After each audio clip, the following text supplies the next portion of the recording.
اور عامل ایک نمبر کا ظالم، دوسرے نمبر کا سفاک۔ تو گھر میں سب سے پہلے ٹوٹ پھوٹ ڈال دے گا۔ پھوٹ ڈالنے میں کیا ہوگا کہ گھر میں سب میں تنازع ہو جائے گا، اور تنازع ہو جائے گا تو گھر میں سب ایک دوسرے کے خون کے پیاسے ہو جائیں گے، اور پھر جناب لڑائی جھگڑا قتل غارت کی نوبت آئے گی۔ گھر کا کیس جو عدالت میں جائے گا، اور عدالت میں جائے گا تو پیسے بھری جاؤ ملنی، جواب میں تاریخ۔ فیصلہ تو کک نہیں ملنا آپ کو۔ میں افریقہ کی بات کر رہا ہوں، اور فیصلہ کک نہیں ہوتا، تاریخ پہ تاریخ، تاریخ پہ تاریخ، تاریخ پہ تاریخ ملی جاتی ہے۔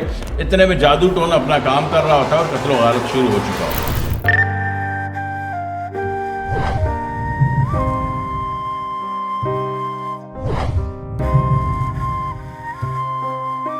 نحمد و نصلی علی رسول الکریم، اما بعد فاعوذ باللہ من الشیطان الرجیم، بسم اللہ الرحمن الرحیم۔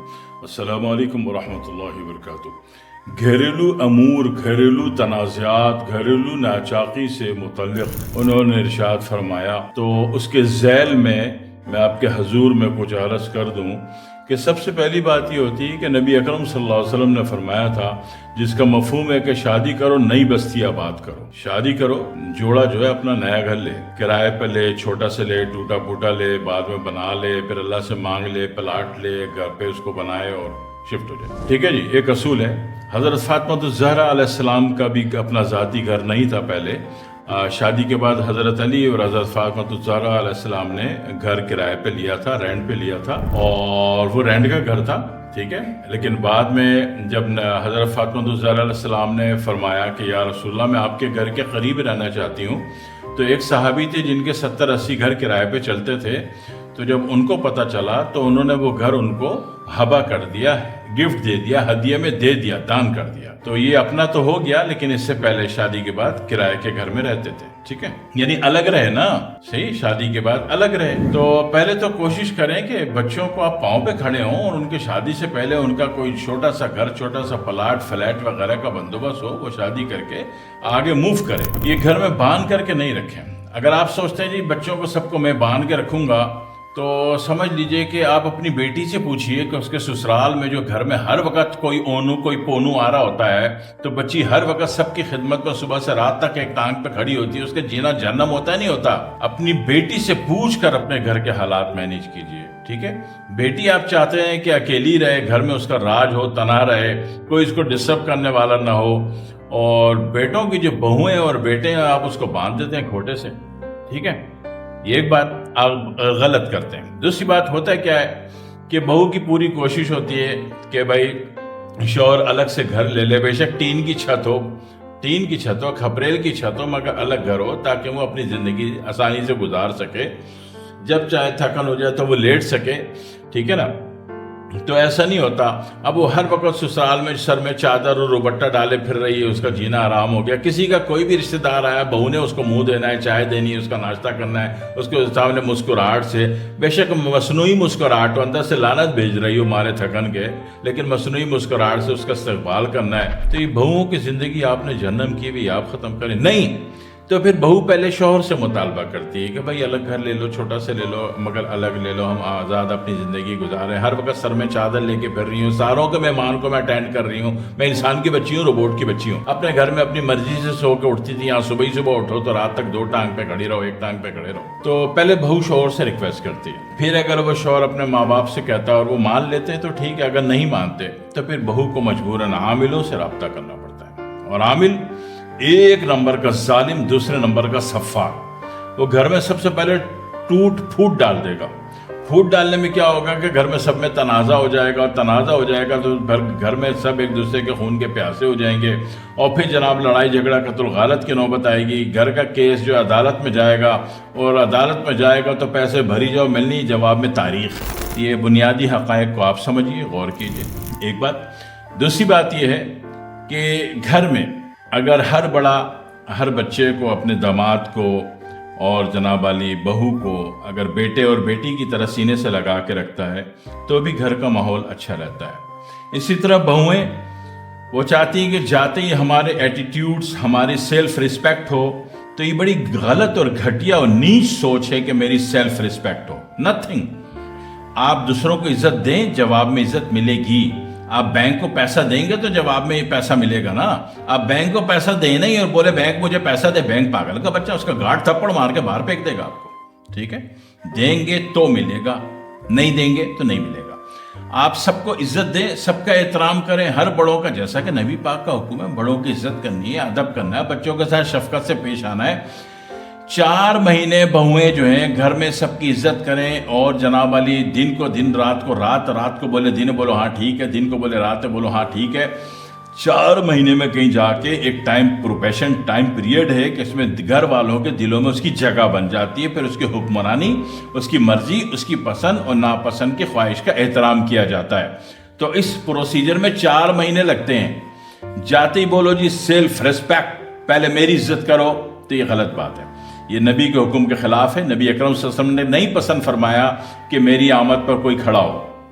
ٹھیک ہے, یاد رکھیے گا, ہماری آپ کی زندگی کا رول آف ماڈل اگر نبی اکرم صلی اللہ علیہ وسلم ہیں تو ہم اچھے انسان کے بچے ہیں. اگر نبی پاک کی بات کو آپ نے مائنس کر دیا اور فلانے فرنگی نے اور فلانے سفید ہاتھی نے یہ بولا تھا, فلانے سفید چمڑی نے یہ لکھا ہے, یہ باتیں غلط ہو جائیں گی. نبی کو اوپر رکھیے تاکہ زندگی اچھی ہو, خوشگوار ہو, آپس میں لڑائی جھگڑے نہ ہو. جہاں دیکھیں نا اتفاقی فوراً اس کا ازالہ کر دیں. اگر آپ نے نا اتفاقی کا ازالہ نہیں کیا اور فریق مخالف نے کسی عامل سے, جادو ٹونے والے سفلی جو روڈ میں بیٹھے ہوتے ہیں, نچلے بزاد قسم کے عامل, ٹھیک ہے, جن کے دعوے ہوتے ہیں کہ ایسا لگتا ہے اللہ کی فرنچائز لی ہوئی انہوں نے, ہم ستارے ملا دیں گے. تمہارا باپ نہیں ملا سکتا ستارے. ستارہ اربوں کھربوں ٹن کا ستارہ ہوتا ہے, وہ ملانا کسی کے بس میں, ٹھیک ہے. تو وہ جھوٹ بولتے ہیں. یا پھر ہاتھ دیکھ لیا, ہاتھ, نبی اکرم صلی اللہ علیہ وسلم نے فرمایا کہ جس کا مفہوم ہے کہ ہاتھ دیکھنے دکھانے والے کی 40 دن تک نماز نہیں ہوتی. ٹھیک ہے, تو 40 دن آپ کی نماز نہیں ہے, تو اس وقت تو کوئی بھی نیگیٹو انرجی آپ کو اٹیک کر سکتی ہے اگر آپ 40 دن حالت نماز سے باہر ہیں تو.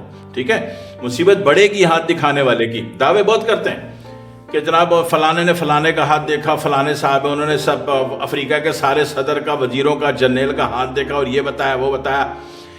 قرآن لعنت بھیجتا ہے, نبی لعنت بھیجتا ہے ہاتھ دیکھنے دکھانے والوں پر. تو پھر کیا حیثیت ہے ہاتھ دیکھنے اور دکھانے والوں کی؟ پھر کہتے جی جناب نجومیوں کا قرآن میں ذکر ہے. قرآن میں جہاں نجومیوں کا ذکر ہے وہاں آگے یہ بھی ذکر ہے کہ نجومیوں کو اللہ نے ذلیل و رسوا کیا. قرآن میں جہاں بھی نجومیوں کا ذکر ہے وہاں ان کی ذلت و رسوائی کا بھی ذکر ہے کہ وہ ذلیل ہوئے, رسوا ہوئے. تو قرآن پورا پڑھیے نا اللہ والوں. ایسے طرح قرآن میں تو شیطان کا بھی ذکر ہے, تو آپ اپنے بچے کا نام شیطان رکھیں گے؟ نہیں نا, قرآن سمجھ کے پڑھیے تو صحیح. تو یہ طبقہ جو ہوتا ہے سفاک ہوتا ہے. ٹھیک ہے, یہ صفات طبقے نے بہو کو بولتے ہیں تم بہت ہی مظلوم ہو, تمہاری ساس بہت ہی ظالم ہے اور یہ تمہارے ساتھ بہت ظلم ہو رہا ہے. بہو نے ادھر ہی ری رونا شروع کر دینا ہے کہ ابا جی تسی تے چنگی گل کیتی, میں تو وڈی مظلوم ہاں. تو اس نے جناب والی سارے پیسے بھی نکلوا لینے ہیں, سارا زیور بھی نکلوا لینا ہے, سارا زیور جائے گا. اور پھر جب گھر والے اچانک بولیں گے زیور کہاں گیا, تو بہو نے پھر عامل کی پڑھائی بھی پٹی سکھانی ہے کہ گھر میں جنات ہیں, وہ جنات لے گئے, چوری ہو گیا, لو گھر میں اور ایک نئی جنگ, حالانکہ وہ سارا عامل نے لوٹ لیا. ٹھیک ہے, تو معاملے کو سمجھیے. جہاں نا اتفاقی کی کیفیت, ناراضگی کی کیفیت دیکھیے, سامنے والے کو فوراً دل سینے سے لگائیے, مسئلہ پوچھیے, مسئلے کو حل کیجیے. نہیں تو یہ مسئلہ گھر کی 4 دیواری سے جب باہر جاتا ہے تو پھر یہ باہر چلا جاتا ہے, پھر آپ کے اختیار میں نہیں رہتا. ٹھیک ہے, تو یہ اسی وقت ہوگا کہ گھر کے سارے کے سارے افراد جو ہیں ایک دوسرے سے مخلص رہیں, ایک دوسرے کی عزت و احترام کرنے والے ہوں, اور ہر شخص فیصلہ کرے کہ میں نے دوسرے کی عزت کرنی ہے. یہ کبھی بھی نہیں سوچنا ہے کہ میری عزت ہونی چاہیے. ہماری عزت کیوں ہونی چاہیے؟ ہماری اوقات کیا ہے؟ قرآن سے پوچھ لیتے ہیں. قرآن بتاتا ہے کہ تمہاری اوقات یہ ہے کہ الم یکن نطفۃ من منی یمنا, تم منی کے ناپاک قطرے سے بنے ہو. تو یار ہماری عزت کیا, ہماری اوقات کیا ہے؟ یہ ہماری ایبلٹی ہے, یہ ہماری کیمسٹری ہے. الم یکن نطفۃ من منی یمنا, وہ تو اللہ اور اس کے رسول کا احسان ہے جس نے قرآن کو چھونے کا, چومنے کا اور سینے سے لگانے کا ہمیں اختیار دے دیا. ورنہ ہماری اوقات تو قرآن چھونے کی بھی نہیں ہے, جیسی کہ ہماری بلڈنگ کیمسٹری ہے. ٹھیک ہے, تو میری عزت ہو یہ غلط سوچ ہے. میں نے دوسروں کی عزت کرنی ہے, پلٹ کے اگلا آپ کی عزت کرے گا, حساب برابر. ٹھیک ہے, تو گھر میں سب پہ نظر رکھیے. جو آپ سے ناراض ہے اس کی ناراضگی کی وجہ پوچھیے, اس کو ڈیزالو کیجیے, اس مسئلے کو حل کیجیے. گھر کا مسئلہ گھر میں حل کیجیے. گھر کا مسئلہ اگر باہر جاتا تو تباہی پورے گھر کی ہوگی. ٹھیک ہے, وہ ساس سسر نے جو اپنی محنت سے پیٹ کاٹ کے اتنا بڑا عالیشان گھر بنایا, وہ گھر ٹوٹ جائے گا, بٹوارے میں آ جائے گا, کیس عدالت میں چلا جائے گا, اور جناب علی اس کے بعد کوئی ایک دوسرے کا منہ دیکھنے کا روادار نہیں ہوگا. پیشیوں میں بھی حاضر ہوں گے تو غیروں کی طرح نظر نیچی کر کے, منہ ذلیل کر کے, بڑی مصیبت ہو جائے گی. ٹھیک ہے, تو گھر میں اول کوشش کیجئے کہ گھر الگ ہو، سب کا الگ ہو، سب الگ الگ رہیں، عزت قائم رہے گی. جیسا کہ نبی نے حکم فرمایا کہ شادی کرو تو نئی بستی آباد کرو. ٹھیک ہے، جس طرح آپ چاہتے ہو کہ میری بیٹیا آزاد گھر میں اکیلی رہے، تنہا رہے، خوش رہے، اس کو پورے گھر کی، پورے پریوار کی، پورے بھون کی، پورے رشتہ داروں کی اس کی نوکری نہ کرنی پڑے، اس طرح آپ بھی اپنی بہو کو اسی طرح آزاد رکھیے، فائدے میں رہیں گے. ٹھیک ہے، ضروری نہیں ہے کہ اس کو آپ قید کر کے اگر وہ نہیں رہنا چاہ رہی یا آپ نے اتنی محبت دی ہو، اتنا سینے سے لگایا ہو کہ بہو بولے جی آپ میری ماں ہو، میری ماں کا دوسرا سروپ ہو، میں نے آپ کو چھوڑ کے نہیں جانا، تب تو بہت اچھی بات ہے. پھر وہ آپ اس کو ساتھ رکھیں گے، وہ آپ کے ساتھ رہے گی. لیکن اگر آپ اس مشن میں ناکام ہو جاتے ہیں، آپ اتنی محبت بہو کو نہیں دے پاتے کہ بہو آپ کو اپنی سگی ماں سمجھتی ہو، سگی ماں کے درجے پر رکھتی ہو، آپ کی خدمت کرنا عبادت سمجھتی ہو، تو پھر الگ ہو جانے میں عافیت ہے. ٹھیک ہے، پورا گھر، سارے بہن بھائیوں میں آپس میں جنگ جدل ہو جائے، اور ساس سسر میں جنگ جدل ہو جائے، توڑ پھوڑ پیدا ہو جائے، پھوٹ پیدا ہو جائے، جادو ٹونا صفری چلنے لگے، گھر کی چیزیں غائب ہونے لگے. کہتے ہیں گھر کی چیزیں غائب ہو گئی، جنات لے گئے. کوئی جنات ونات نہیں لیتے. جنات میں اتنی طاقت نہیں کہ یہ پین یہاں سے اٹھا کے یہاں رکھ دیں، نہیں ہے. سلیمان علیہ السلام والے جنات کو کاؤنٹ نہیں کرے، وہ ایک الگ مخلوق تھی. نبی اکرم صلی اللہ علیہ وسلم کو وادی نخلہ میں جو جنات لے گئے تھے اپنا علاقہ دکھانے، وہ ایک الگ مخلوق تھی. نبی پاک نے کبھی جنات سے کام لیا؟ نتھنگ. بڑی جنگیں خود لڑی، خود میدان جنگ میں ہوتے، خود تلوار چلائی. جنات سے کوئی مدد نہیں مانگی نبی اکرم صلی اللہ علیہ وسلم نے. ٹھیک ہے، تو یہ الگ مخلوق تھی. ہمارے اوپر جو آپ کے ساتھ حساب کتاب ہوتا ہے وہ الگ مخلوق ہے، جس کو نبی پاک نے فرمایا کہ انسان پیدا ہوتا ہے تو اس کے ساتھ ایک جن پیدا ہوتا ہے. پھر اس کی حرکتوں کے اعتبار سے فرمایا کہ انسان پیدا ہوتا ہے تو اس کے ساتھ ایک شیطان پیدا ہوتا ہے. پھر ان کے گروہوں کے سردار کے اعتبار سے فرمایا کہ انسان پیدا ہوتا ہے تو اس کے ساتھ ایک قرین یعنی ہمزاد پیدا ہوتا ہے. جیسا کہ آپ نے قرآن میں ایک آیت پڑھی تھی، قُل رَبِّ أَعُوذُ بِكَ مِنْ ہَمَزَاتِ الشَّيَاطِينِ. آپ اللہ سے پناہ مانگ رہے ہو شیطان والے جو ہمزاد ہے، جو کہ آپ کے اپنے اندر کے وجود ہے. جو ہمارے اندر جو شیطان ہوتا ہے، جو کہ ہر وقت کہتا ہے کہ پنگے کرو پنگے، ہم چاہتے ہیں کہ ہم شرافت سے رہیں، لیکن وہ کہتا ہے پنگے کرو پنگے کرو، پھر ہم پنگے کرتے ہیں، بیگم بیلن مارتی ہے، پھر ہم شکایتیں کرتے پھرتے ہیں بیگم نے مارا بیگم نے مارا. ٹھیک ہے، تو یہ جنات اور ہے. مریض کا، پیشنٹ کا جو جنات ہے، جس کیفیت کو انون ایرر کو جو ڈیجیٹل ویلیو میں نہیں آ رہا اور وہ کیفیت موجود ہے، تو اس کو آپ جنات کے تو ایک الگ چیز ہے. ٹھیک ہے، ہمارے یہاں ہر وہ چیز جو مخلوق جو نظر نہیں آتی ہم اس کو جنات کہہ لیتے ہیں. ٹھیک ہے، آپ کے گھر میں مکڑی کے جالے بہت ہیں، وائرس ہے، وائرس دماغ کو اٹیک کر رہا ہے، کوئی پاگل ہو رہا ہے، کسی کو دورے پڑ رہے ہیں، کوئی صحیح نہیں ہو کے دے رہا. یہ وائرس ہے جو مکڑی کے جالے میں پایا جاتا ہے، جو آپ کا اپنے گھر کے کچرا کباڑہ جمع کیا ہوا ہے اس میں یہ پایا جاتا ہے. تو یہ بھی چونکہ نظر نہیں آ رہا، لہٰذا اس کو بھی جنات کہتے ہیں. ٹھیک ہے، عامل کیا کرتا ہے؟ اچھا عامل ہے تو کہتا ہے گھر میں فلانے بخور کی دھونی دے دو. دھونی سے کیا ہوتا ہے؟ سارے وائرس مر جاتے ہیں. ٹھیک ہے جی، گھر کلیئر ہو جاتا ہے. ہم کہتے ہیں جنات سے گھر پاک ہو گیا. جنات سے نہیں پاک ہو گیا. آپ یاد کرو نا، وہ گھر جو 40 دن سے بند تھا، اس میں اچانک دروازہ کھولا، داخل ہو گئے اور جناب آدھے بندے پاگل ہو گئے، آدھے مریض ہو گئے. کیا تھا اس گھر میں؟ ڈسٹنگ، کاربن مونو آکسائڈ اور مکڑی کے جالے اور اس پہ پائے جانے والا وائرس. ٹھیک ہے، اب آپ نے نام دے دیا کہ گھر بند ہوتا ہے تو اس میں جنات ہوتے ہیں. آف کورس آپ صحیح کہہ رہے ہو، جو چیز نظر نہیں آتی ہم اس کو جنات کہہ دیتے ہیں. ٹھیک ہے، تو معاملے کو سمجھیے. سب سے پہلے خود پازیٹیو رہنا ہے، دوسروں کی عزت کرنی ہے. کوئی ناراض ہے تو فوراً اس کو وجہ پوچھے ناراضگی کی، اس کا مسئلے کا حل کریں، ڈیزالو کریں مسئلے کو، تاکہ گھر کا معاملہ گھر میں ختم ہو جائے، یہ باہر نہ جائے. نہیں تو باہر والا الٹی سیدھی باتیں کر کے، جھوٹ بول کے کہ جناب علی آپ مظلوم ہو، فلانا ظالم ہے، جیسا منہ ویسا دیس ویسا بیس، تو وہ جناب علی لوٹ لے گا، پیسے بھی لوٹ لے گا. ہو سکتا ہے کہ آپ کی بہو کی عزت بھی لوٹ لے. ٹھیک ہے نا، اور سونا تو وہ گھر سے غائب کرا ہی دے گا. ٹھیک ہے، اور پھر بہو نے آخر میں مجبور بیچاری نے یہی بولنا ہے کہ سونا غائب ہو گیا، چوری ہو گیا، تمہارے کسی رشتہ دار نے لے لیا ہوگا. اب آپ سارے رشتہ داروں سے شکی وہمی ہو گئے. نہیں تو دوسرے عامل کے پاس گئے، اس نے کہا جنات لے گئے، وہ بہت بڑا سخت حملہ ہے. یعنی کہ جھوٹ جھوٹ جھوٹ جھوٹ. یہ اتنا جھوٹ کہاں سے آیا؟ جب بات گھر سے باہر چلی گئی. گھر کے مسئلے کو گھر کی 4 دیواری میں نمٹائیے.